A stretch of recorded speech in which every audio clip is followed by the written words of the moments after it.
Want to save YouTube videos for offline viewing in the YouTube app?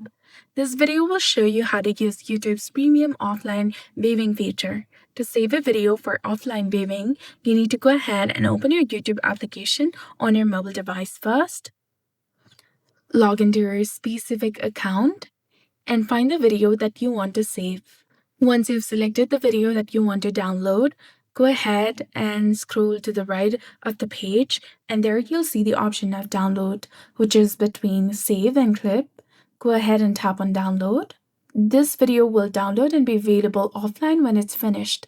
To watch your download videos, you need to tap on your profile icon, scroll down, and there you'll see the section of download, which is between your videos and clips.